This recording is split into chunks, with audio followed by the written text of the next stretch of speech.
Capítulo 1. Jesús de Nazaret. El enigma que cambió la historia. En una pequeña aldea de una provincia olvidada por el vasto imperio romano, nació un hombre que jamás escribió un libro, nunca dirigió un ejército ni aspiró al poder terrenal. Murió como un criminal, clavado en una cruz bajo la ley de su tiempo. Su nombre resuena más de 2000 años después en cada rincón del mundo, transformando corazones y culturas. Jesús de Nazaret es, quizás, el mayor enigma de la historia humana. Para algunos es el Hijo de Dios, para otros un profeta, un maestro o incluso un revolucionario social. Pero más allá de las creencias, su impacto es innegable. ¿Qué poder tenía su mensaje para cruzar los siglos, derribar barreras culturales y dividir el curso de la historia en un antes y un después? El contexto en el que vivió no parecía propicio para una transformación trascendental. Palestina, en el siglo I, era una provincia marcada por la dureza del dominio romano, un lugar donde las tensiones políticas y religiosas asfixiaban cualquier esperanza de cambio. Era un mundo donde los poderosos gobernaban con mano de hierro y los débiles sufrían en silencio. Y sin embargo, desde los márgenes de esa realidad emergió una figura que desafiaría no solo a su tiempo, sino a la eternidad. Jesús no lideró ejércitos ni reclamó tronos. En cambio, pronunció palabras que trastocaron las normas del poder y la justicia. «Ama a tus enemigos», dijo, no como una frase decorativa, sino como un principio revolucionario. Amar a quienes nos hieren o nos odian es aún hoy un desafío para cualquier sociedad. En su época, donde la fuerza era ley, estas palabras no solo eran radicales, sino peligrosas. Su legado está cargado de paradojas. Fue rechazado por muchos, traicionado por uno de sus amigos más cercanos y ejecutado como un criminal. Pero lo que comenzó como un movimiento de pescadores y campesinos se convirtió en una fe que moldearía imperios, culturas y civilizaciones enteras. Tal vez sea esta contradicción entre su humildad y su impacto lo que mantiene viva su fascinación. Esta narración no promete resolver el enigma de Jesús, sino invitarte a explorarlo. Adentrémonos en su vida, sus palabras y su mundo, para intentar comprender no solo quién fue, sino por qué su mensaje sigue resonando en lo más profundo del alma humana. Todo lo que sabemos sobre Jesús proviene de fragmentos que han sobrevivido al tiempo. Los evangelios, escritos décadas después de su muerte, son las principales ventanas a su vida. Sin embargo, no son simples crónicas históricas, son confesiones de fe. Cada autor, desde la urgencia narrativa de Marcos hasta la profundidad poética de Juan, buscó capturar no solo los hechos, sino el significado espiritual de su existencia. Pero Jesús no dejó su huella únicamente en textos religiosos. Historiadores como Flavio Josefo y Tácito también mencionaron su vida y muerte. Josefo lo describió como un hombre sabio, mientras que Tácito confirmó su crucifixión bajo Poncio Pilato, y señaló cómo su culto comenzaba a extenderse incluso bajo persecución. Estos testimonios externos, breves pero significativos, refuerzan que Jesús fue más que un mito. Fue un hombre real que dejó una marca imborrable. Antes de que los evangelios fueran escritos, su historia viajó de boca en boca, como un eco que resonaba en las comunidades. Imagina esas reuniones bajo cielos estrellados, donde las personas compartían las palabras y actos de un hombre que había transformado sus vidas. En esas narraciones, el mensaje de Jesús tomó vida y fuerza, garantizando que no se olvidaría. Jesús es un puente entre lo histórico y lo espiritual. Podemos buscar sus huellas en las arenas de Palestina, seguir los caminos que recorrió, y preguntarnos cómo lo veían sus contemporáneos. Pero también podemos contemplar al Jesús que trasciende las fechas y los documentos, el que invita a reflexionar sobre el amor, el sacrificio y el propósito. Explorar su figura es un acto de autodescubrimiento, porque en cada testimonio, en cada palabra, Jesús no solo habla de su tiempo, sino también del nuestro. Así, al mirar las fuentes que nos hablan de Jesús, no solo encontramos fragmentos de su vida, encontramos un espejo que refleja cómo lo han visto y sentido los hombres y mujeres de cada época. Si Jesús fue un profeta, un maestro o un salvador, esa respuesta queda en última instancia en el corazón de cada oyente. Capítulo 2. La dualidad de Jesús, entre el polvo de la tierra y lo eterno. Hablar de Jesús de Nazaret es adentrarse en un territorio donde lo humano y lo divino parecen entrelazarse en un delicado equilibrio. Esa dualidad es quizás lo que lo convierte en una figura tan fascinante, un misterio que desafía las categorías del entendimiento humano. Cada paso que dio, cada palabra que pronunció, pareció revelar esa tensión entre la fragilidad de un hombre y la grandeza de algo que lo trascendía. Jesús conoció las experiencias más comunes de la humanidad. Caminó por los polvorientos caminos de Galilea, bajo un sol abrasador que marcaba su piel. Compartió el pan con pescadores, recaudadores de impuestos y marginados. Experimentó la incomprensión de quienes no podían aceptar su mensaje, la traición de un amigo cercano y la angustia del sacrificio que sabía que debía enfrentar. En el huerto de Getsemaní, bajo la sombra de los olivos, oró con el alma rota. «Padre, si es posible que pase de mí esta copa». En esas palabras temblorosas reconocemos la vulnerabilidad de un hombre ante el abismo del sufrimiento. Pero en cada acto cotidiano, Jesús mostraba algo más, algo que rozaba lo infinito. Sus palabras no solo instruían, ofrecían una visión que rompía las estructuras del mundo conocido. «Ama a tu enemigo», enseñaba desafiando la lógica de la retribución y el odio. «Dichosos los que lloran», decía, dando esperanza a quienes habían sido olvidados, y cuando hablaba del reino de Dios, no era un futuro lejano lo que describía, sino una realidad que podía comenzar aquí y ahora, en el corazón de cada persona. Es en esta mezcla de lo humano y lo divino donde radica su fuerza. Jesús vivió como cualquiera de nosotros, enfrentando el cansancio, el dolor y la incertidumbre. Pero su mirada iba más allá, mostrando que incluso en las sombras de la existencia podía vislumbrarse una luz que nunca se apaga.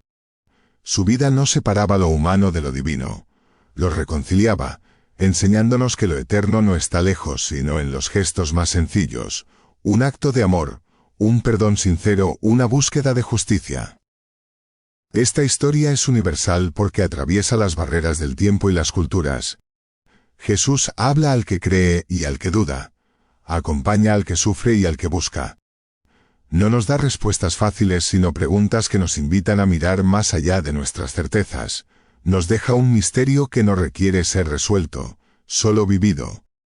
Y en esa vivencia tal vez podamos encontrar ese punto donde lo humano y lo divino se encuentran. Capítulo 3. Los orígenes de Jesús, la luz que surgió del anonimato. Para entender la figura de Jesús, primero es necesario contemplar el mundo que lo vio nacer. Palestina, en el siglo I, era un rincón pequeño del vasto Imperio Romano, una provincia que apenas destacaba en los mapas imperiales, pero que en la imaginación de su pueblo era mucho más. Para los judíos esta tierra no era solo territorio, era la promesa de Dios hecha historia, el lugar donde se había sellado un pacto eterno con los descendientes de Abraham. Sin embargo, esa promesa vivía eclipsada por las cadenas de la ocupación romana. Bajo la autoridad de Herodes el Grande y tras su muerte, dividida entre sus hijos, Palestina se encontraba en un precario equilibrio político. Roma gobernaba con una mezcla de control militar y delegación local, pero el peso del imperio recaía sobre todo en los más pobres. Los impuestos, desproporcionados e implacables, se convertían en una carga insoportable para campesinos y pescadores, mientras la presencia de las legiones romanas recordaba que cualquier intento de rebelión sería aplastado sin piedad. La opresión, sin embargo, no era solo política, también era espiritual. La vida de los judíos estaba entrelazada con la ley de Moisés y las tradiciones de sus ancestros que marcaban cada aspecto de su existencia. El templo de Jerusalén, imponente y sagrado, era el corazón de esta fe, el lugar donde se ofrecían sacrificios y se elevaban oraciones. Pero esa fe estaba fragmentada. Los fariseos, estrictos guardianes de la ley, buscaban la redención a través del cumplimiento riguroso de los mandamientos. Los saduceos, en cambio, representaban a una élite religiosa más interesada en mantener su poder que en aliviar las tensiones del pueblo. Los celotes soñaban con expulsar a los romanos mediante la fuerza, mientras los esenios, cansados de la corrupción del mundo, se refugiaban en comunidades aisladas buscando la pureza espiritual. En este paisaje, marcado por tensiones y desigualdades, la mayoría de la población vivía con lo mínimo. Los campesinos cultivaban la tierra con esfuerzo, los pescadores dependían de los caprichos del mar, y los artesanos sobrevivían con trabajos modestos. La pobreza era una realidad cotidiana, y muchos depositaban su esperanza en las antiguas escrituras que prometían la llegada de un Salvador. Alguien que restauraría el reino de Israel y acabaría con la injusticia. Fue en este mundo duro, pero lleno de anhelo, donde Jesús nació, en las pequeñas aldeas de Belén y Nazaret, insignificantes para el resto del imperio, se estaba gestando una historia que cambiaría la humanidad. Jesús no llegó a un mundo ideal ni a uno pacífico. Llegó a un lugar roto, donde la promesa de la Tierra Santa convivía con la brutalidad de la ocupación. Cuando imaginamos el nacimiento de Jesús, nuestra mente viaja inevitablemente a la escena que ha sido representada durante siglos. Un establo humilde, un niño envuelto en pañales, una estrella luminosa y pastores arrodillados en un silencio reverente. Sin embargo, detrás de esta imagen tan arraigada hay preguntas importantes. ¿Qué sabemos realmente sobre su nacimiento? ¿Es un evento histórico o un relato cargado de simbolismo?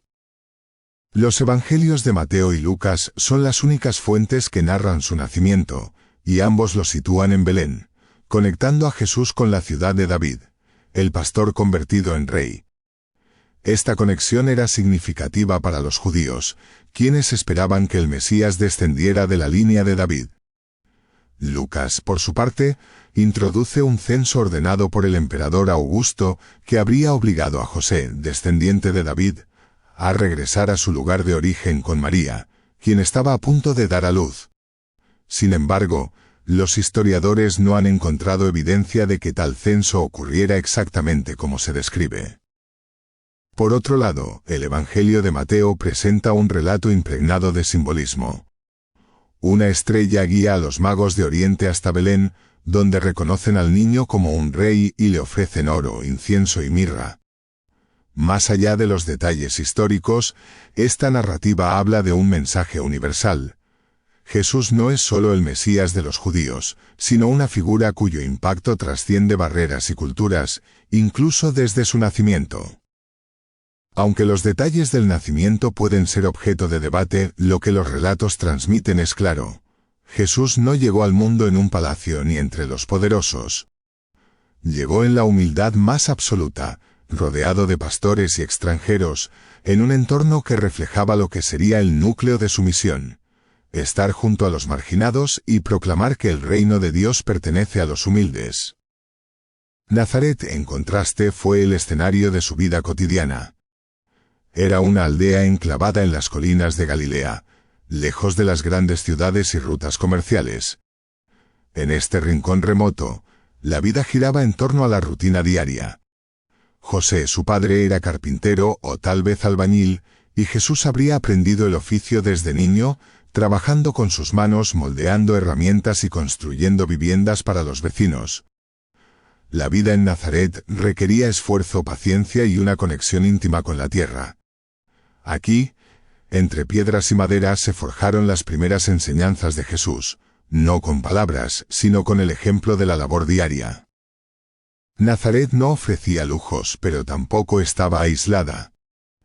A unos kilómetros se encontraba Séforis, una ciudad próspera que pudo haber influido en la visión de Jesús sobre las tensiones sociales entre campesinos empobrecidos y élites urbanas. Este contraste entre riqueza y pobreza pudo haber despertado en él una sensibilidad especial hacia las desigualdades, una sensibilidad que marcaría su mensaje. El entorno rural de Nazaret, sus campos y sinagogas, modelaron al niño que crecería para cambiar el mundo. La sinagoga era el centro de la vida comunitaria, un espacio donde Jesús habría escuchado las Escrituras y reflexionado sobre ellas. Es fácil imaginarlo sentado, observando y preguntando, mientras comenzaba a gestarse en su interior una inquietud que lo llevaría mucho más allá de los límites de su aldea. Capítulo 4.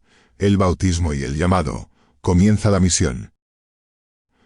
Antes de que Jesús emergiera como una figura central en la historia, otra voz poderosa resonaba en los desiertos de Judea.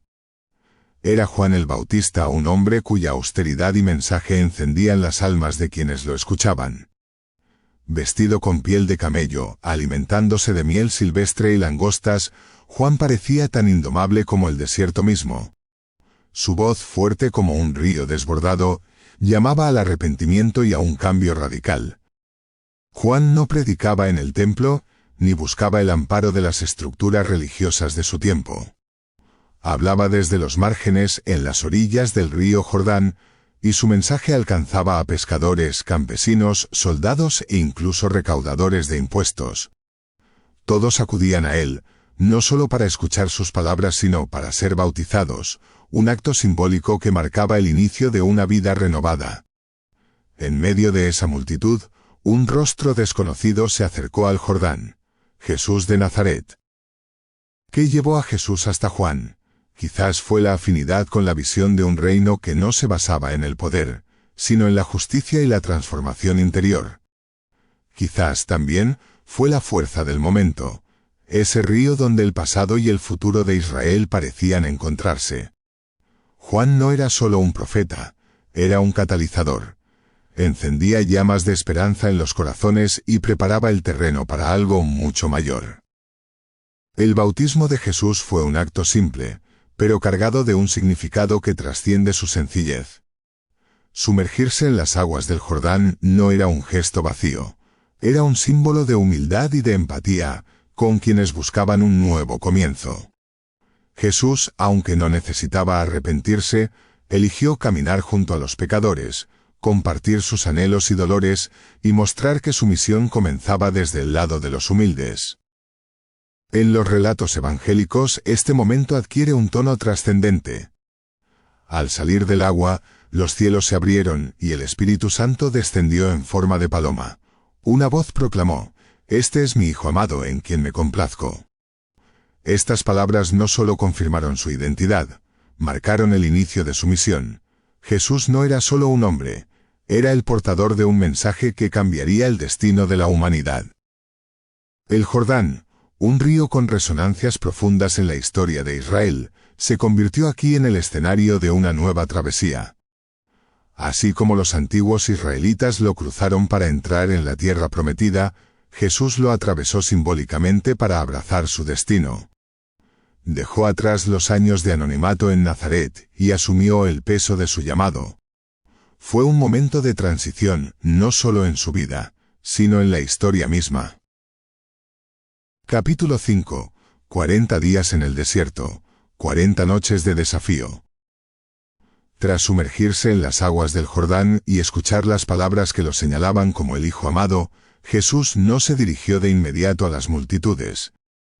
En lugar de buscar a sus seguidores, eligió el aislamiento. Se adentró en el desierto, un lugar donde el calor del día, el frío de la noche y el silencio absoluto creaban un entorno de austeridad y desafío. Allí, durante 40 días y 40 noches, Jesús enfrentó una prueba que marcaría su misión, un encuentro consigo mismo, con su humanidad, y con el propósito divino que estaba a punto de asumir. En la tradición bíblica, el desierto es un espacio cargado de simbolismo. Es el lugar donde Moisés recibió las tablas de la ley, donde Elías escuchó el susurro de Dios, y donde el pueblo de Israel enfrentó su fe mientras vagaba hacia la tierra prometida.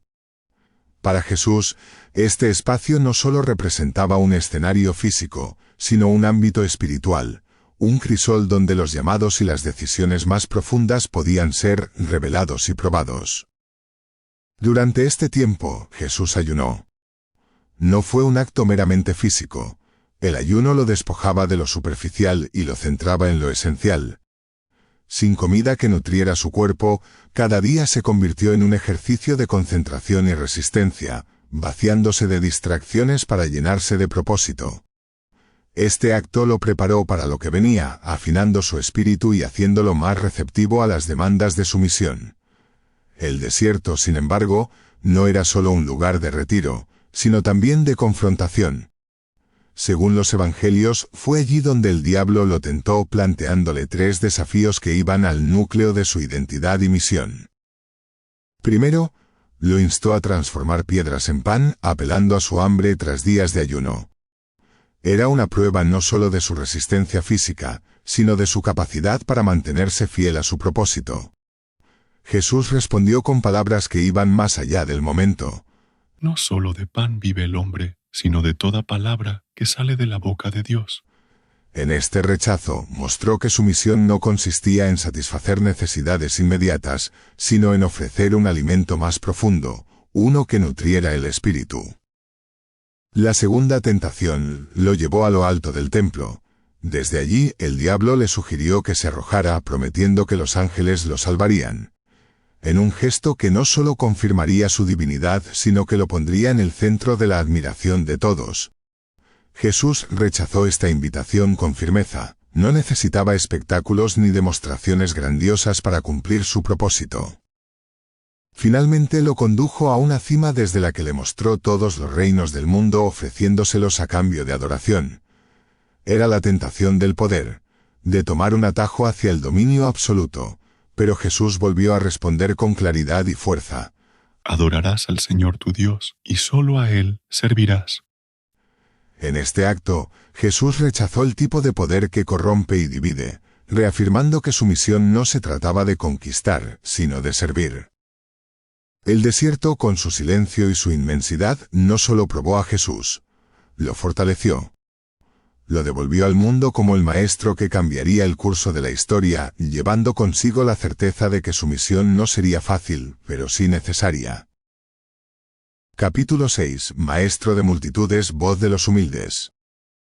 Cuando Jesús emergió del desierto, lo hizo como un hombre transformado, con una misión clara que resonaría a lo largo de los siglos. No volvió a su antigua vida como carpintero en Nazaret. Su propósito había cambiado, y con él su mensaje. El reino de Dios está cerca, arrepentíos y creed en el Evangelio. Esta proclamación, sencilla en apariencia, era profundamente revolucionaria. Pero, ¿qué era ese reino de Dios que Jesús anunciaba? No era un reino de dominación y ejércitos, ni una restauración política de Israel como muchos esperaban. Jesús no hablaba de insurrecciones ni de tronos terrenales. Su reino era algo mucho más radical y subversivo, una transformación interior y comunitaria que reordenaría las prioridades humanas. Para Jesús, el reino de Dios no era un sueño lejano ni un ideal inalcanzable. Era una realidad que ya estaba brotando, aunque muchos no pudieran verla. Era como una semilla enterrada en la tierra, pequeña, silenciosa, pero destinada a crecer y transformar todo a su alrededor. En este reino los últimos serían los primeros, los pobres y marginados encontrarían dignidad, y el amor y el perdón serían las leyes fundamentales. Jesús no llamaba a una espera pasiva. Decir que el reino estaba cerca era una invitación al cambio, un llamado a replantear vidas enteras. Arrepentíos, decía, pero no como una condena, sino como un desafío a dejar atrás la injusticia, el egoísmo y la indiferencia, para abrazar un nuevo camino de compasión y esperanza. El mensaje de Jesús resonó especialmente entre los oprimidos. Campesinos, pescadores, viudas y marginados acudían a él con corazones cargados de dolor y esperanza. No les prometía la eliminación inmediata de sus problemas, pero les ofrecía algo aún más profundo. Una visión de un mundo en el que sus vidas tenían valor, en el que su sufrimiento no era en vano. Para ellos, Jesús no solo era un maestro, era la voz que les devolvía la dignidad. Sus enseñanzas, muchas de ellas transmitidas en parábolas, abrían ventanas a este reino. Historias como la del sembrador, el buen samaritano o el hijo pródigo desafiaban las normas establecidas, invitando a quienes lo escuchaban a replantear sus creencias y prioridades. Cada relato tenía una carga de revelación, mostrando que lo divino no se encontraba en las jerarquías de poder o en los muros de un templo, sino en los gestos simples de justicia, amor y humildad. Pero este mensaje no solo inspiraba, también desafiaba. Proclamar que el reino de Dios estaba cerca implicaba que los reinos terrenales estaban lejos de cumplir con el ideal divino. Era un mensaje profundamente incómodo para los poderosos de su tiempo. Ponía en cuestión tanto el dominio romano como la rigidez de las élites religiosas. Desafiar estas estructuras era peligroso, porque hacía visible su fragilidad y señalaba su desconexión con las necesidades humanas más profundas. El reino que Jesús anunciaba no era un concepto abstracto, lo vivía en cada acto. En el perdón que ofrecía al pecador, en las manos que extendía al sanar al enfermo, en la mesa que compartía con los despreciados por la sociedad, el reino se hacía presente. Cada uno de estos momentos era un destello de esa realidad mayor, una señal de que el cielo podía tocar la tierra. El reino de Dios no era un destino final, era un camino, y Jesús, como maestro y guía, caminaba al frente, demostrando con su vida que este reino no era un sueño imposible, sino una realidad que, en sus manos, comenzaba a tomar forma. Capítulo 7. Jesús y los discípulos, llamados al camino. Jesús no caminó solo en su misión. Desde el comienzo llamó a hombres y mujeres ordinarios a dejar atrás sus vidas y unirse a Él en un camino hacia lo desconocido. Aquellos primeros seguidores no eran sacerdotes, ni líderes políticos, ni personas de renombre. Eran pescadores, recaudadores de impuestos y habitantes comunes de Galilea.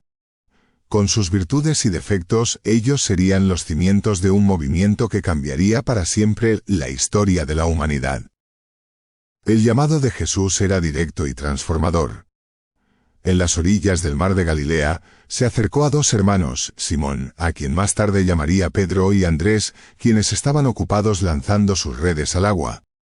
«Venid en pos de mí, y os haré pescadores de hombres», les dijo. Ellos, dejando atrás las redes que simbolizaban su sustento y su mundo conocido, lo siguieron sin dudar. No mucho después, llamó a otros dos hermanos, Santiago y Juan, quienes dejaron su barca y a su propio padre para seguirle. ¿Qué los impulsó a tomar una decisión tan radical?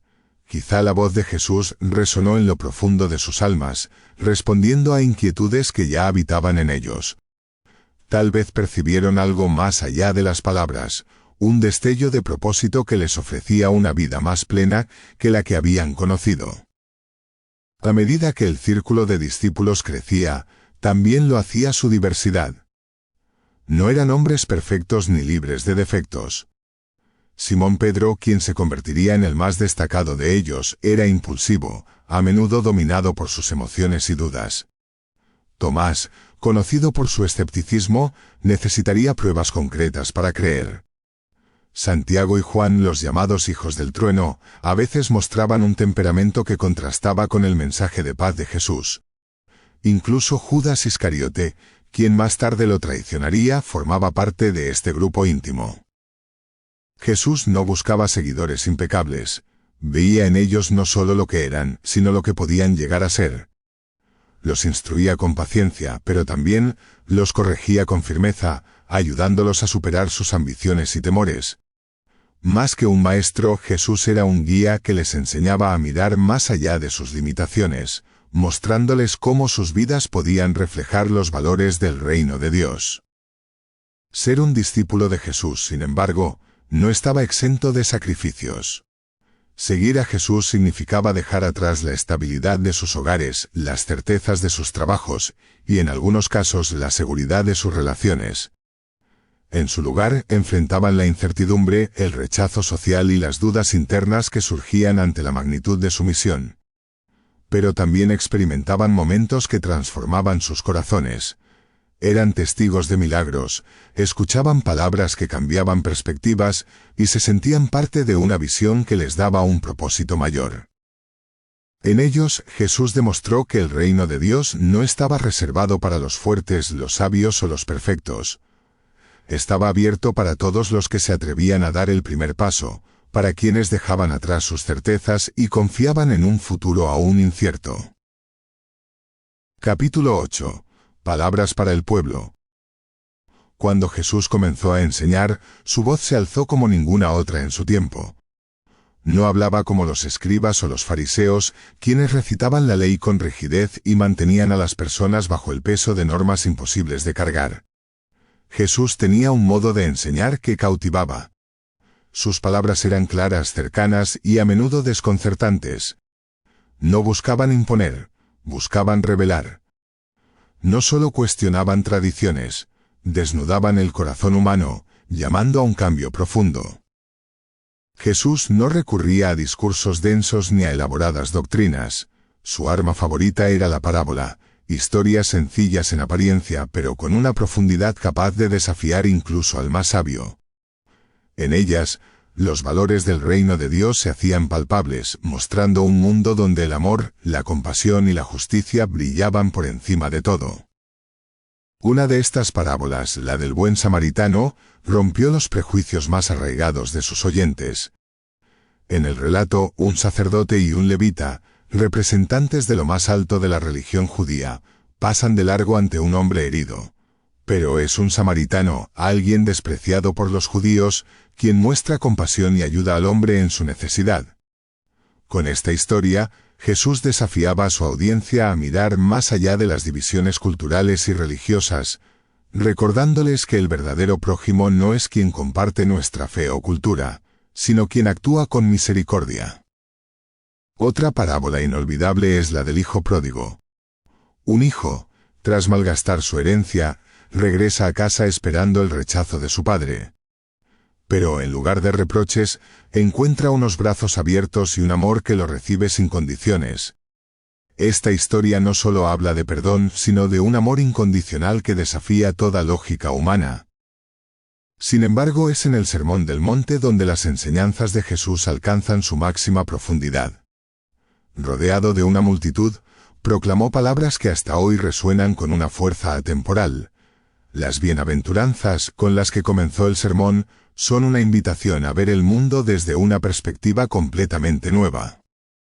Bienaventurados los pobres en espíritu, porque de ellos es el reino de los cielos.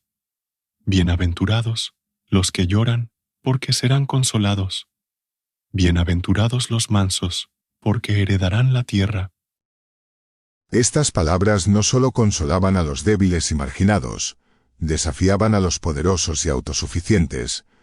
Jesús invertía los valores del mundo, proclamando un reino donde la humildad y la compasión eran las verdaderas virtudes y donde los últimos serían los primeros. En el sermón, Jesús no se limitó a repetir la ley, la llevó a su profundidad más radical. No dijo simplemente «no matarás». En cambio, enseñó que la raíz de la violencia está en la ira no controlada. No se conformó con prohibir el adulterio, sino que señaló que la pureza comienza en el corazón. Jesús no buscaba solo un cumplimiento externo de la ley, quería una transformación interior, un cambio de mentalidad que alterara la forma en que las personas vivían y amaban. Pero sus enseñanzas no solo ofrecían consuelo, también exponían la hipocresía.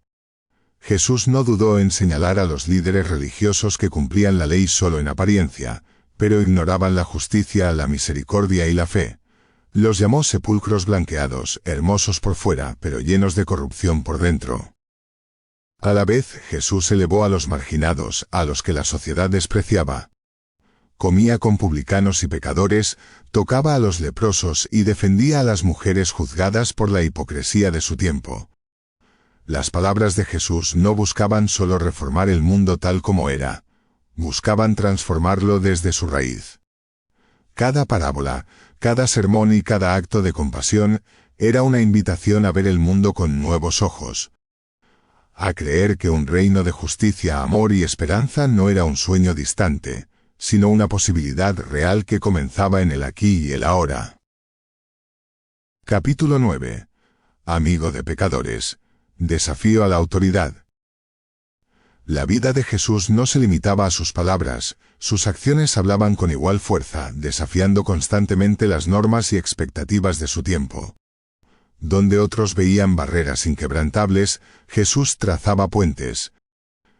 En una sociedad obsesionada con la pureza ritual y las jerarquías religiosas, sus gestos de compasión y desafío eran una declaración que no dejaba a nadie indiferente.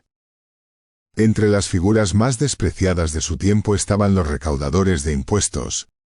Estos hombres, al servicio del Imperio Romano, eran considerados traidores por enriquecerse a costa del sufrimiento de sus compatriotas.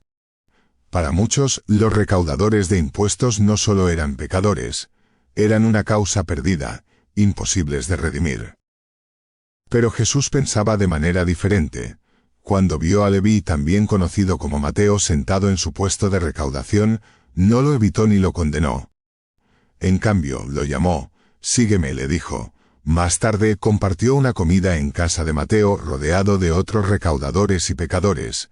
Para los fariseos esta escena era escandalosa. ¿Cómo podía alguien que hablaba de Dios sentarse con personas tan despreciables? «¿Por qué come vuestro maestro con publicanos y pecadores?», preguntaron, incapaces de ocultar su desconcierto.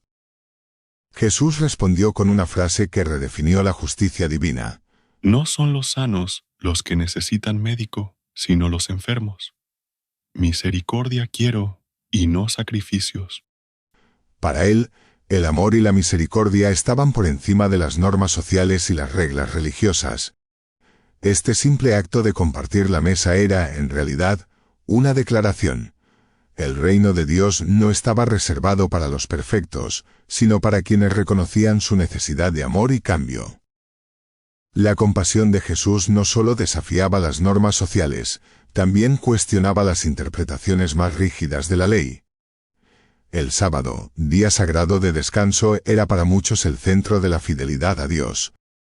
Pero Jesús veía cómo esta observancia, en manos de los líderes religiosos, se había convertido en una carga que ignoraba el bienestar humano.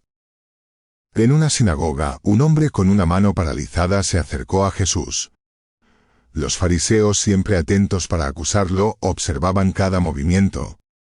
Jesús sabía que sanar al hombre en sábado sería visto como una violación de la ley. Pero, en lugar de evitar el conflicto, planteó una pregunta que penetraba en el corazón del asunto. ¿Es lícito en sábado hacer el bien o el mal, salvar una vida o destruirla? Ante el silencio de sus críticos, Jesús curó al hombre, dejando claro que la ley debía servir al ser humano, y no al revés.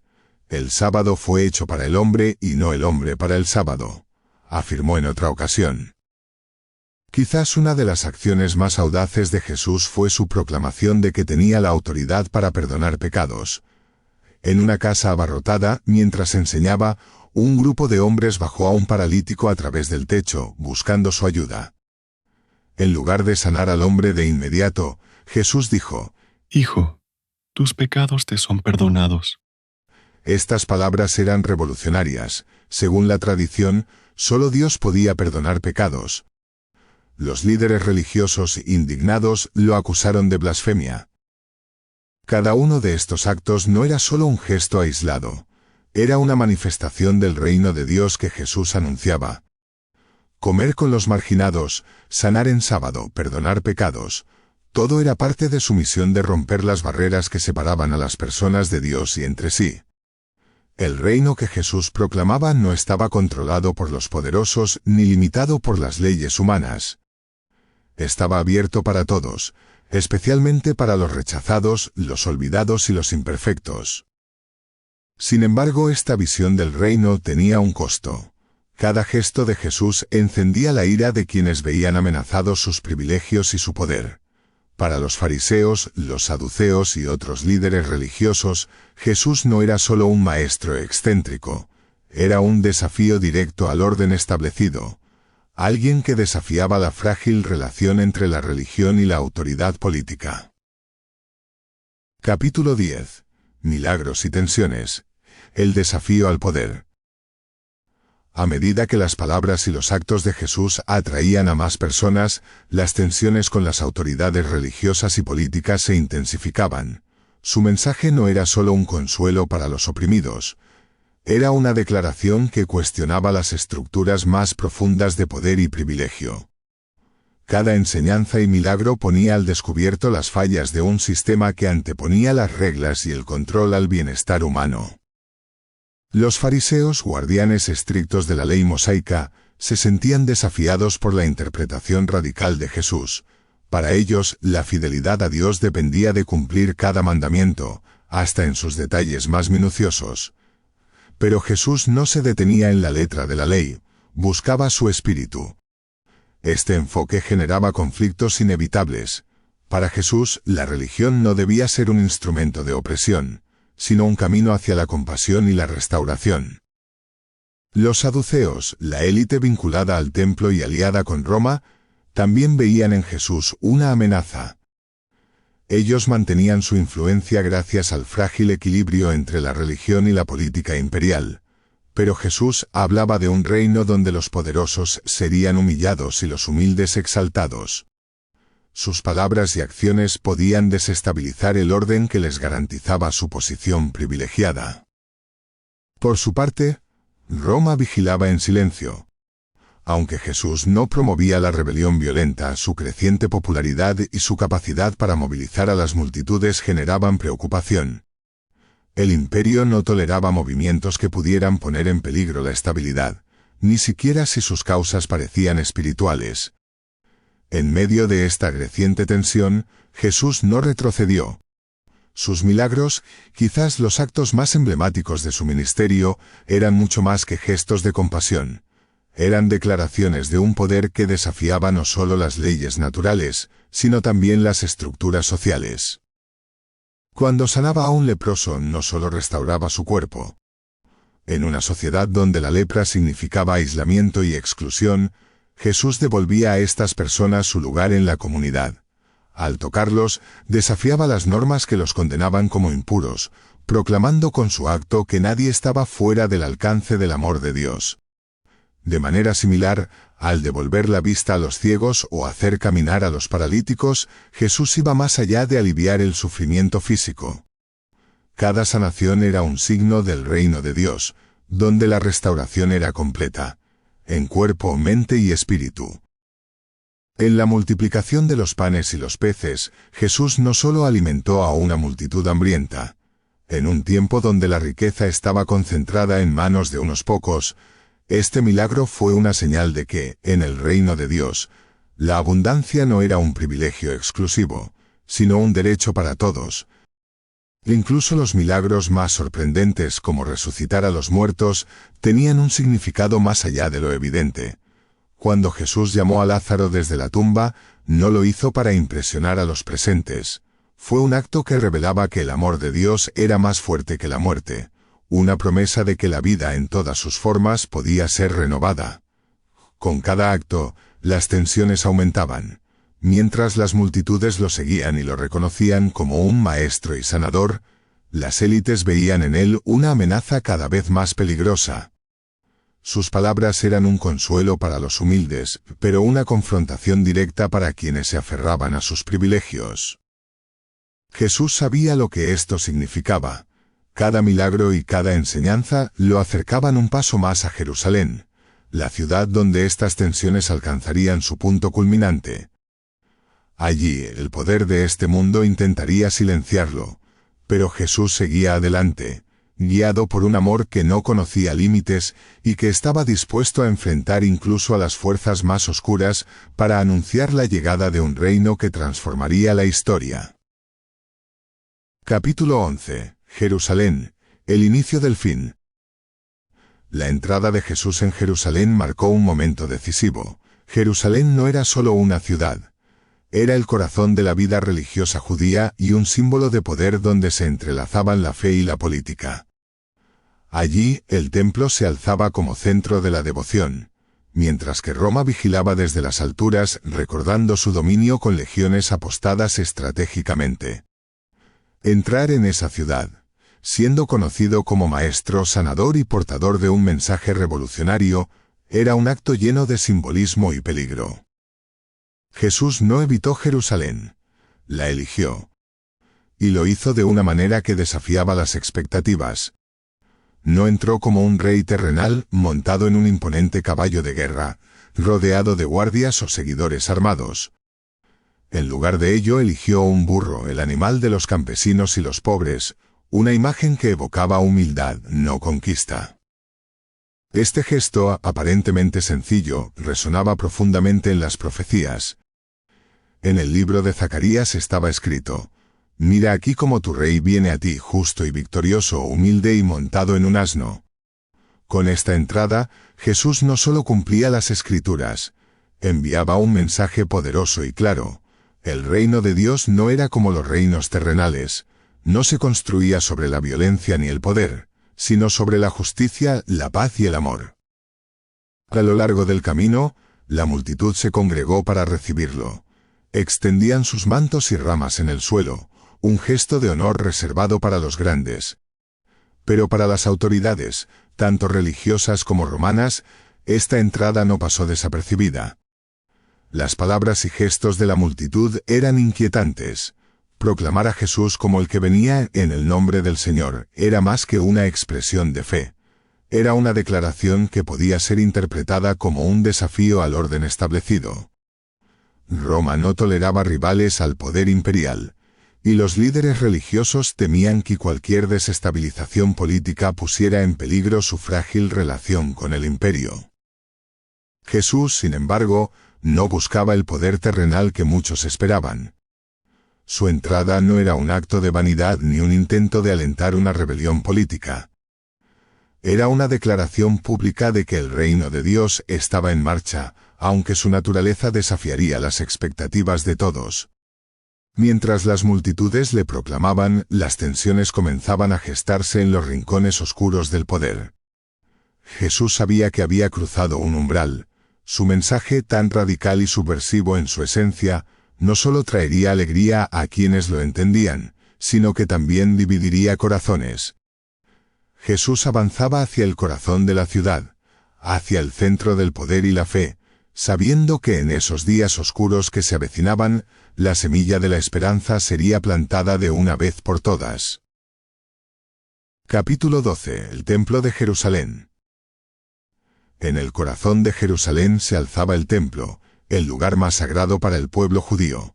No era solo un edificio, era el centro de su identidad religiosa, cultural y social. Allí, los sacerdotes ofrecían sacrificios en nombre del pueblo, las oraciones ascendían como incienso, y la esperanza de encontrarse con Dios impregnaba cada rincón. Pero para Jesús, lo que debía ser un refugio de oración y comunión se había convertido en algo muy diferente. Cuando Jesús entró al templo, fue testigo de lo que muchos habían normalizado pero pocos se atrevían a cuestionar: un bullicioso mercado en el patio sagrado. Mesas de cambistas y corrales de animales llenaban el espacio donde los fieles deberían encontrar calma y reverencia.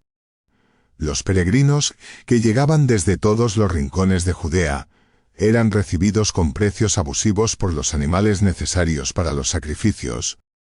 Y los cambistas les imponían comisiones desorbitadas al convertir sus monedas extranjeras en la moneda del templo.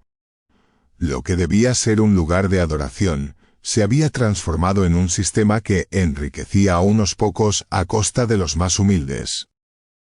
Jesús no permaneció en silencio.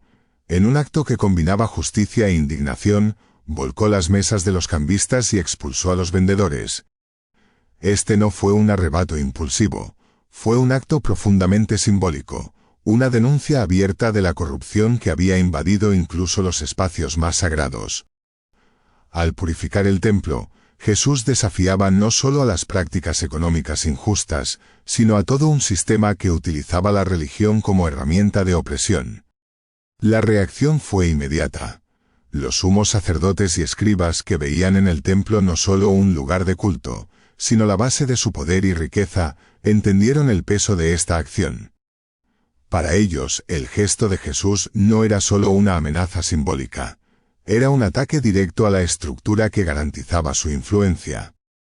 Cuestionar lo que ocurría en el templo era cuestionar su autoridad misma, y eso no podían tolerarlo.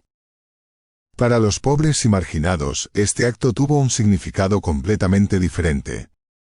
Fue un rayo de esperanza, una declaración de que Dios veía y condenaba las injusticias que ellos sufrían. Pero este momento también marcó un punto de no retorno en su misión. Hasta entonces Jesús había desafiado las tradiciones y las interpretaciones de la ley, pero siempre desde fuera del núcleo del poder religioso. Ahora, al actuar dentro del templo mismo, en el corazón del sistema, cruzaba una línea que las autoridades no estaban dispuestas a tolerar. A partir de ese momento, las élites religiosas comenzaron a buscar activamente la manera de detenerlo. En sus ojos, ya no era solo un maestro itinerante o un profeta incómodo. Era una amenaza directa a su posición y al delicado equilibrio de poder con Roma. Capítulo 13. La última cena. La habitación era sencilla, iluminada por la cálida luz de las lámparas de aceite. En el aire se percibía un silencio denso, cargado de emociones que apenas se atrevían a mostrarse. Alrededor de una mesa modesta, los 12 discípulos de Jesús ocupaban sus lugares, cada uno trayendo consigo sus dudas, sus miedos y el peso de las últimas semanas. En el centro Jesús, con una calma que parecía contener la tormenta que se avecinaba. Era la noche de la Pascua, una celebración que para el pueblo judío representaba libertad, el recuerdo del Éxodo y de cómo Dios había liberado a sus antepasados de la esclavitud en Egipto. Pero esa noche, Jesús transformaría ese ritual en algo nuevo, algo que resonaría más allá del tiempo. Desde el principio el ambiente tenía el aire de una despedida. Jesús sabía lo que venía. Sabía que los mismos que lo habían aclamado días antes ahora se volvían en su contra. Sabía también que uno de los hombres sentados con él lo entregaría, pero lejos de apartarse, eligió quedarse con ellos, ofrecerles consuelo, amor, y un mensaje que perduraría mucho después de esa noche. En un gesto inesperado, Jesús se levantó de la mesa, tomó una toalla y un recipiente con agua, y comenzó a lavar los pies de sus discípulos. Era una tarea reservada para los sirvientes, algo tan humilde que ninguno de ellos podía entenderlo. Pedro, confundido, trató de resistirse, pero Jesús le respondió con una serenidad firme. Si no te lavo, no tendrás parte conmigo. Ese acto, más que un simple gesto de humildad, fue una lección viva. Jesús les mostró que el verdadero liderazgo no se encuentra en el poder, sino en el servicio.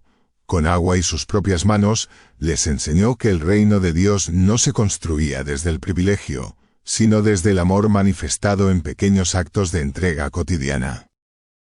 Al volver a la mesa, Jesús tomó el pan, lo partió con cuidado y lo ofreció a sus discípulos.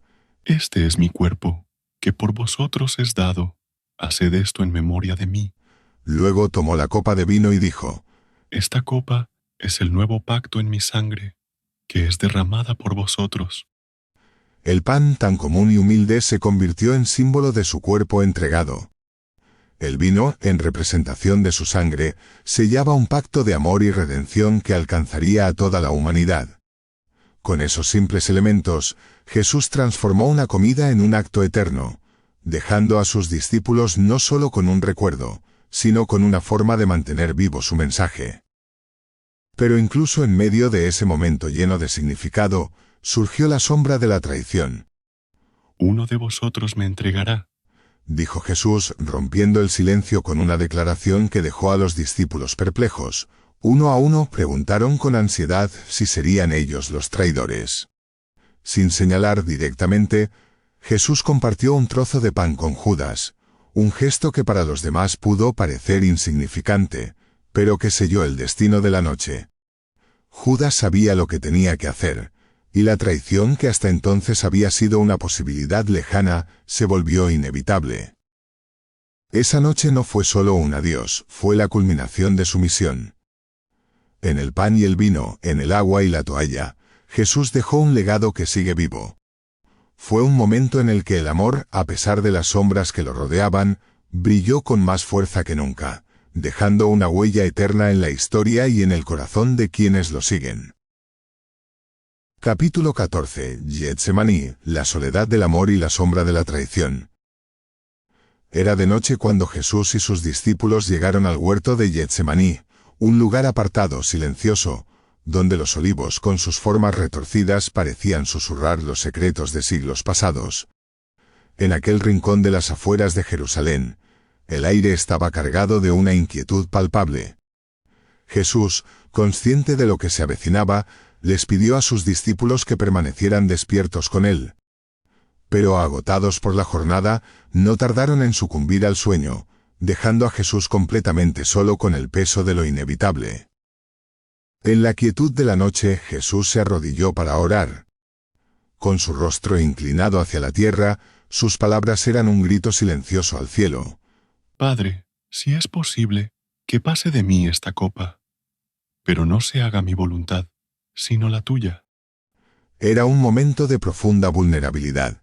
Jesús, el Maestro que había hablado con autoridad, que había calmado tormentas y enfrentado a los poderosos, ahora se encontraba en una lucha interna que revelaba su humanidad en toda su fragilidad. La copa que mencionaba no era solo el sufrimiento físico que le esperaba. Era el peso abrumador de su misión: cargar con el pecado del mundo, enfrentar el rechazo absoluto y experimentar la sensación de separación de Dios. En Getsemaní, Jesús enfrentaba el abismo del dolor y la soledad más profundos y no ocultó su angustia. Según los evangelios, su sudor se convirtió en gotas de sangre, un fenómeno raro conocido como hematidrosis, causado por un estrés extremo. En este momento de angustia, el Evangelio de Lucas relata que un ángel apareció para fortalecerlo. No para librarlo del sufrimiento, sino para darle la fortaleza necesaria para afrontarlo. Jesús volvió 3 veces a sus discípulos, buscando consuelo, pero cada vez los encontró dormidos. En su soledad, Jesús experimentó lo que tanto sentimos en momentos de angustia: la ausencia de quienes más necesitamos.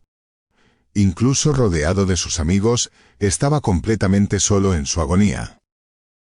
Finalmente, tras horas de lucha interna, Jesús se levantó con una determinación serena. Su oración había cambiado. Ya no pedía que la copa pasara de él, sino que se cumpliera la voluntad de su Padre. Había abrazado plenamente su propósito, con un amor tan grande que trascendía incluso el temor más profundo. Entonces el silencio fue roto por el sonido de pasos. Una multitud armada con espadas y palos se acercaba al huerto. Liderándolos estaba Judas Iscariote, uno de los 12, con su rostro familiar oscurecido por la traición. Con un gesto que normalmente simbolizaba afecto y cercanía, Judas se entregó a Jesús con un beso. La figura de Judas ha intrigado a generaciones. ¿Qué llevó a este hombre que caminó junto a Jesús durante años a traicionarlo? Algunos sugieren que fue la codicia. Aceptó 30 monedas de plata, una suma irrisoria incluso en ese tiempo. Otros creen que pudo haber sido la desilusión. Judas, como tantos, pudo haber esperado que Jesús liderara una revolución contra Roma, y al ver que su reino no era de este mundo, se sintió frustrado. Otra hipótesis inquietante es que Judas intentó forzar a Jesús a actuar, esperando que, al entregarlo, éste manifestara su poder de forma definitiva y estableciera el reino que imaginaba. Pero si esta fue su intención, solo logró precipitar los eventos que conducirían a la cruz. El remordimiento consumió al apóstol tras la traición. Los evangelios narran que intentó devolver el dinero, pero su arrepentimiento no encontró respuesta, y en su desesperación, terminó quitándose la vida. La historia de Judas no es solo la de un traidor, es también la de un hombre perdido, atrapado en una red de decisiones que no podía deshacer. Capítulo 15. El arresto de Jesús. La soledad ante la traición. La traición se selló con un beso. En la penumbra del huerto de Getsemaní, Judas, uno de los 12, se acercó a Jesús acompañado de soldados y guardias del templo. Iban armados, como si enfrentaran a un peligroso insurgente, pero la figura de Jesús, serena y tranquila, no parecía justificar su despliegue de fuerza. Jesús no intentó huir ni resistirse. Con una calma que desarmaba incluso a sus enemigos, aceptó el gesto de Judas. ¿Con un beso entregas al Hijo del Hombre? Le preguntó, no con ira, sino con una tristeza que reflejaba el dolor de la traición. La tensión en el aire era palpable. Uno de los discípulos, posiblemente Pedro, reaccionó impulsivamente. Desenvainó una espada y atacó cortando la oreja de Malco, un sirviente del sumo sacerdote. Pero Jesús, incluso en ese momento de caos, detuvo la violencia. Vuelve tu espada a su lugar, porque todos los que tomen la espada, a espada perecerán. Le dijo con firmeza. Luego, en un gesto que asombró tanto a sus seguidores como a sus captores, tocó al hombre herido y lo sanó. Mientras los soldados rodeaban a Jesús y lo ataban, sus discípulos comenzaron a huir. Aquellos que habían prometido permanecer a su lado hasta el final ahora corrían hacia las sombras, presas del miedo. Solo Pedro y otro discípulo se atrevieron a seguirlo de lejos, observando desde la distancia pero sin intervenir. El arresto de Jesús no fue un acto espontáneo. Era el resultado de una conspiración cuidadosamente planeada, el punto culminante de las tensiones que habían estado creciendo entre Jesús y las autoridades religiosas. El arresto se llevó a cabo en la oscuridad de la noche, lejos de las multitudes que lo seguían. Fue un acto deliberado, calculado para evitar el alboroto público. Jesús, que siempre había enseñado a la luz del día, ahora enfrentaba a quienes preferían operar en las sombras. Mientras lo conducían a la casa del sumo sacerdote, Jesús no ofreció resistencia. No intentó defenderse ni justificarse. Su silencio no era resignación, sino una manifestación de su fortaleza interior. Había aceptado el camino que le esperaba, no como una víctima de las circunstancias, sino como alguien que entendía que su sacrificio era necesario. Este momento no solo marcó el inicio de su sufrimiento físico, fue también un acto de soledad absoluta. La traición de Judas, el abandono de sus amigos y el odio de sus enemigos se unieron en una noche que reflejaba lo más oscuro de la humanidad. En esa soledad, Jesús llevaba más que las cadenas que ataban sus manos. Cargaba con el peso de las traiciones, las injusticias y los pecados del mundo. Pero incluso en ese momento de oscuridad, su amor permanecía constante, un faro que no sería apagado ni siquiera por las sombras de la traición. Capítulo 16. Juicio y condena. El peso de la cruz. La noche del arresto de Jesús marcó el inicio de un proceso cargado de tensión, donde las fuerzas de la religión, la política y la voluntad del pueblo convergieron para decidir su destino.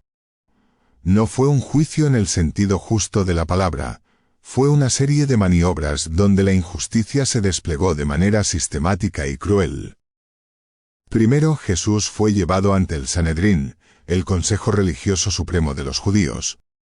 Convocados apresuradamente y bajo la oscuridad de la noche, los líderes intentaron reunir testimonios que justificaran una condena, pero los relatos de los testigos eran contradictorios y poco consistentes. La urgencia por silenciar a Jesús no dejaba espacio para la verdad. Finalmente, el sumo sacerdote lo enfrentó directamente. ¿Eres tú el Mesías, el Hijo del Bendito? Jesús, hasta entonces en silencio, respondió con una claridad que sellaría su destino. Yo soy, y veréis al Hijo del Hombre sentado a la derecha del Todopoderoso y viniendo en las nubes del cielo. Esta afirmación desató la furia del consejo. Para ellos era una blasfemia que no solo desafiaba sus leyes, sino que también ponía en riesgo la frágil estabilidad de la comunidad judía bajo el control romano. El veredicto fue claro: Jesús debía morir. Sin embargo, el Sanedrín carecía de la autoridad para ejecutar sentencias de muerte. Necesitaban la aprobación de Roma. Al amanecer, llevaron a Jesús ante Poncio Pilato, el gobernador romano. Para convencerlo, los líderes religiosos reformularon sus acusaciones. La blasfemia, un crimen religioso, no impresionaría a Roma, así que lo acusaron de sedición. Este hombre incita al pueblo, prohíbe pagar tributo al César y dice ser Cristo, un rey. Pilato, acostumbrado a los conflictos en Judea, pronto percibió la fragilidad del caso. Jesús no parecía el líder violento o peligroso que los romanos temían. Lo interrogó directamente. ¿Eres tú el rey de los judíos? Jesús respondió con palabras que desarmaban cualquier intento de categorizarlo. Tú lo dices. Esa respuesta ambigua y serena puso a Pilato en una posición difícil. Sabía que Jesús no era una amenaza militar, pero temía las repercusiones políticas de liberar a alguien acusado de proclamarse rey.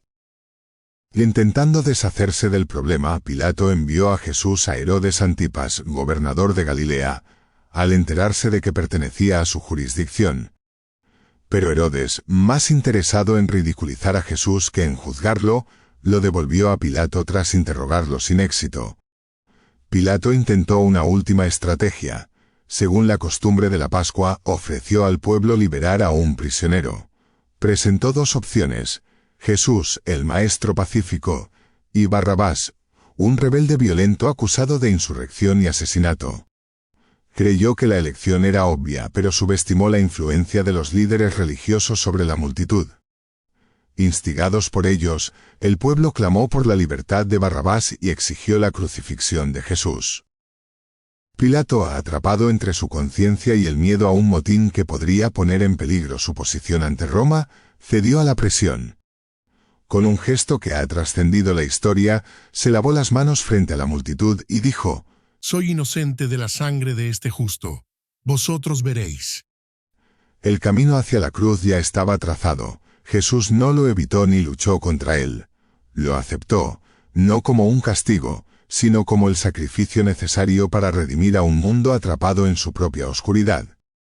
En medio del tumulto de las acusaciones y los gritos de la multitud, su amor y su propósito brillaron con una fuerza que ni siquiera la muerte podría apagar. Capítulo 17. Camino al Calvario, el dolor físico y espiritual de Jesús. La sentencia estaba dictada: crucifixión. La cruz, un instrumento de ejecución reservado para los criminales más despreciados, no solo era un castigo físico, sino una humillación pública diseñada para recordar a todos el poder de Roma. Para los judíos, la crucifixión era aún más devastadora. Representaba una maldición, el abandono definitivo de Dios. Jesús fue entregado a los soldados y el sufrimiento comenzó de inmediato. Fue azotado con látigos que llevaban incrustados fragmentos de metal y hueso, desgarrando su carne con cada golpe. Aunque los evangelios no se detienen en los detalles, la brutalidad de este castigo es bien conocida. Muchos no sobrevivían a esta primera etapa, pero Jesús, debilitado pero determinado, continuó. Para completar la humillación, los soldados lo vistieron con un manto púrpura, símbolo de la realeza, y colocaron en su cabeza una corona hecha de espinas, cuyos afilados picos perforaron su piel. Se arrodillaron ante él en una grotesca parodia de homenaje, burlándose con palabras que eran a la vez crueles y proféticas. Jesús permanecía en silencio, soportando no solo el dolor, sino también el desprecio de quienes lo rodeaban. Luego colocaron sobre sus hombros la pesada cruz de madera, y Jesús comenzó el camino hacia el Calvario, el lugar conocido como el Gólgota, la colina de la calavera. Las calles de Jerusalén se convirtieron en un escenario de sufrimiento y tensión.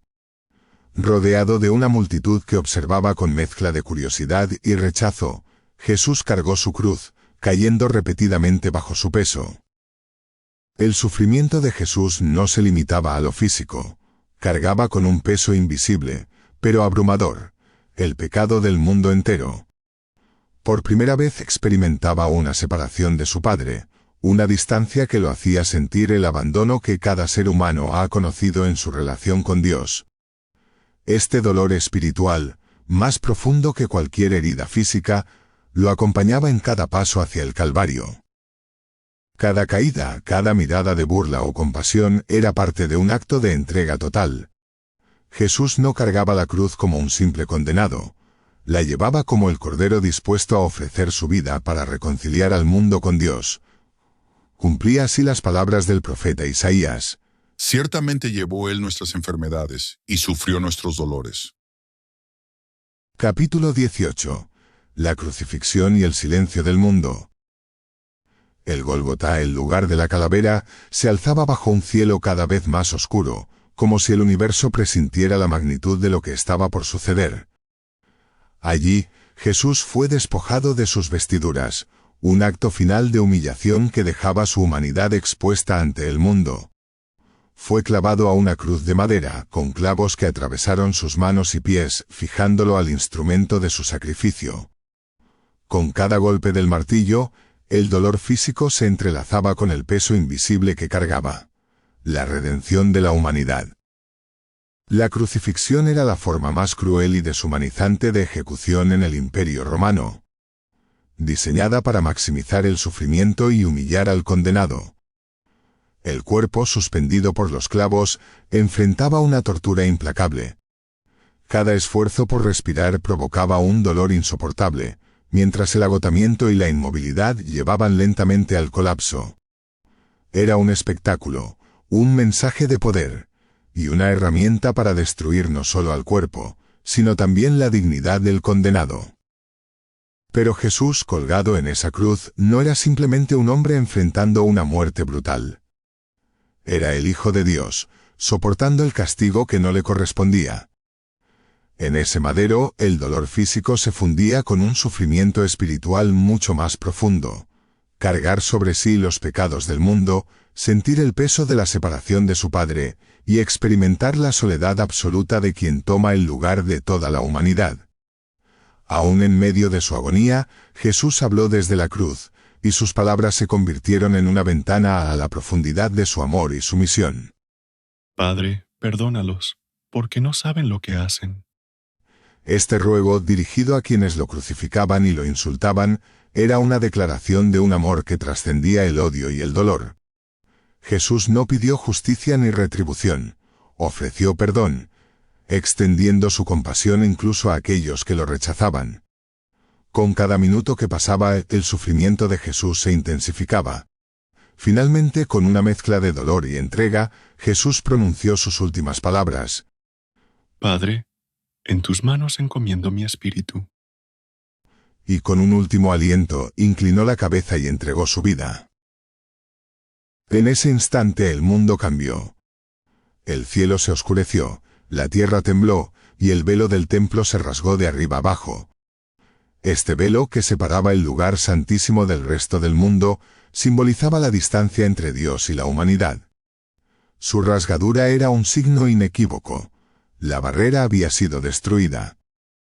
La muerte de Jesús no solo redimía a los hombres, abría un camino directo hacia Dios. Mientras el cuerpo de Jesús colgaba inmóvil, el mundo guardó un extraño y profundo silencio. Pero ese silencio no era el final, era el preludio de un nuevo comienzo. Capítulo 19. El día después, la oscuridad antes del amanecer. Cuando Jesús murió, el mundo de sus discípulos se desmoronó. No solo habían perdido a su maestro y amigo, habían perdido la esperanza que él había encarnado. Su ausencia dejó un vacío abrumador, un silencio que resonaba más fuerte que cualquier palabra. La crucifixión, un evento que presenciaron con incredulidad y dolor, los dejó sumidos en el miedo, la confusión y una tristeza que parecía no tener fin. En las horas que siguieron a su muerte, el temor se apoderó de ellos. Jesús había sido ejecutado como un criminal, un enemigo del Imperio Romano. Para las autoridades, sus seguidores no eran más que una extensión de esa amenaza. Encerrados tras puertas cerradas, temían escuchar pasos que anunciaran su propio arresto. Pero más allá del miedo, estaba el desconcierto. Habían creído que Jesús era el Mesías, el Salvador prometido, aquel que restauraría el reino de Dios. Habían imaginado un triunfo, no una derrota. ¿Cómo reconciliar esa visión con la realidad de su maestro muerto, ahora colgado de una cruz romana? Recordaban las palabras de Jesús sobre su muerte y resurrección, pero ahora esas promesas parecían vagas e inalcanzables, como un rompecabezas imposible de completar.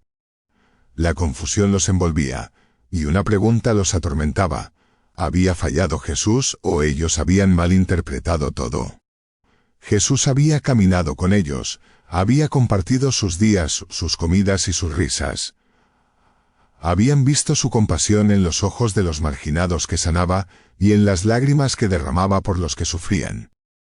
Ahora, Esa presencia había desaparecido y el peso de su ausencia era insoportable. El día después de la crucifixión, el Sábado Santo, se sintió como un abismo. En la tradición judía, era un día de descanso, pero para los discípulos fue un día de silencio opresivo, una pausa entre la vida que conocían y un futuro incierto. Cada uno, en su aislamiento, repasaba una y otra vez los recuerdos de Jesús, buscando respuestas en sus palabras y en sus gestos, pero encontrando solo preguntas sin resolver. Ese día fue uno de los más oscuros para los discípulos. Fue un día de luto, de duda y de una espera que parecía interminable. Pero también, sin que ellos lo supieran, fue el preludio de un nuevo comienzo, porque la oscuridad que vivían no era el final, era la antesala del mayor amanecer que el mundo conocería. Capítulo 20. El tercer día, el amanecer de una nueva esperanza. La oscuridad de la noche había parecido interminable. Durante 3 días, el silencio y la incertidumbre habían envuelto a los discípulos en un dolor profundo. Pero, al igual que en toda historia que parece haber llegado a su fin, un giro inesperado estaba por cambiarlo todo. Era temprano en la mañana cuando los primeros rayos del sol comenzaron a iluminar la tierra. María Magdalena, acompañada por otras mujeres, caminaba hacia el sepulcro de Jesús. Llevaban especias para honrar su cuerpo, un último gesto de amor y devoción hacia aquel que les había dado esperanza. Mientras avanzaban, una pregunta ocupaba sus mentes: ¿cómo moverían la gran piedra que cerraba la tumba? Pero esa preocupación se desvaneció al llegar. La piedra había sido removida. El sepulcro estaba abierto, y dentro, donde debería estar el cuerpo de Jesús, solo había lienzos vacíos. María, desconsolada, se quedó junto a la tumba, incapaz de comprender lo que veía. Entonces una voz familiar pronunció su nombre. María. Ella, confundida al principio, pensó que era el jardinero, pero cuando lo reconoció, toda la tristeza y el miedo que la habían acompañado se desvanecieron en un instante, corriendo hacia él para abrazarlo con una mezcla de incredulidad y alegría. Jesús estaba vivo. La noticia de su resurrección comenzó a extenderse. María, llena de una alegría incontenible, corrió a contarles a los discípulos, pero no todos creyeron al principio.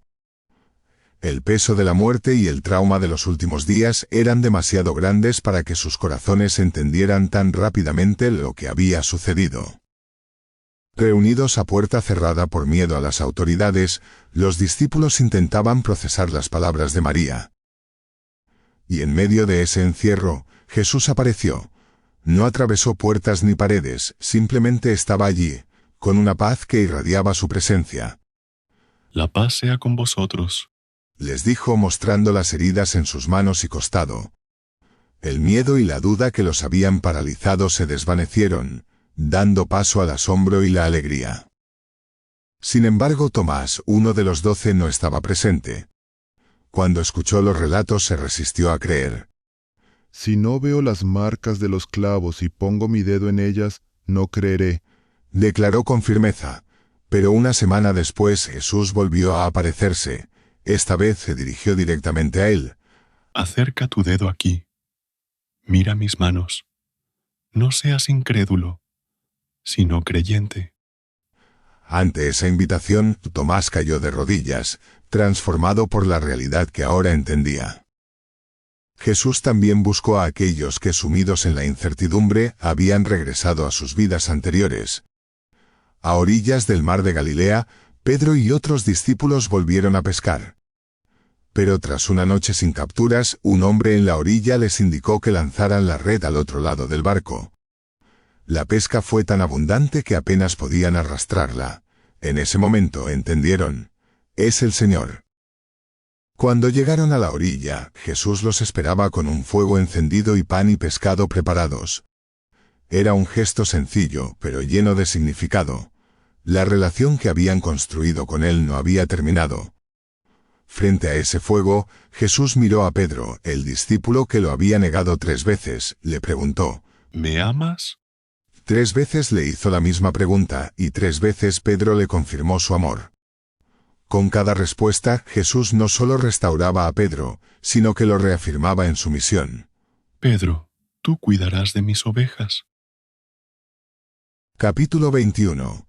La ascensión y el encargo final de Jesús. El tiempo que Jesús pasó con sus discípulos después de la resurrección fue breve, pero intenso. Sabían que la muerte no había sido el final, pero tampoco comprendían completamente lo que vendría después. Jesús continuaba guiándolos, pero sus enseñanzas ahora tenían un tono que preparaba el camino para algo mayor, algo que aún no podían imaginar del todo. Un día, Jesús los condujo a un monte en las afueras de Jerusalén. Había en el ambiente una quietud reverente, como si el viento mismo se detuviera para presenciar lo que estaba por suceder. Allí, frente a sus seguidores, Jesús les habló por última vez como el maestro que había caminado con ellos. Les recordó las experiencias que compartieron, los milagros, las enseñanzas, los momentos de fe y duda. Pero esta vez, su mensaje iba más allá de ellos. Era un encargo que resonaría a través de los siglos. Id por todo el mundo y haced discípulos de todas las naciones. Bautizadlos en el nombre del Padre, del Hijo y del Espíritu Santo, y enseñadles a obedecer todo lo que os he mandado. Y recordad esto, yo estaré con vosotros todos los días, hasta el fin del mundo. Las palabras eran claras, pero el peso de la tarea parecía enorme. Ellos, un grupo de hombres y mujeres comunes, con sus propias debilidades y miedos, ahora tenían la misión de llevar un mensaje que transformaría el mundo. Y entonces algo extraordinario ocurrió. Mientras hablaba, Jesús comenzó a elevarse lentamente hacia el cielo. Los discípulos lo observaron, inmóviles mientras su figura ascendía. Una nube lo envolvió, y poco a poco desapareció de su vista. El silencio que siguió fue tan profundo como el momento mismo. Durante unos instantes nadie se movió ni habló. Pero esta vez, la ausencia de Jesús no estaba marcada por el miedo o el desconcierto. No era como el vacío de la cruz ni el desconcierto del sepulcro vacío. Esta ausencia estaba llena de promesa.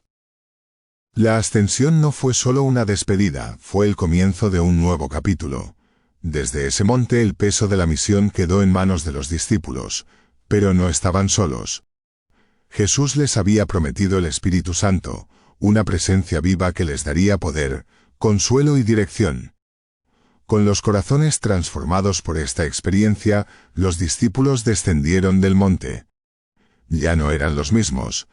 Antes llenos de miedo, ahora tenían una certeza renovada.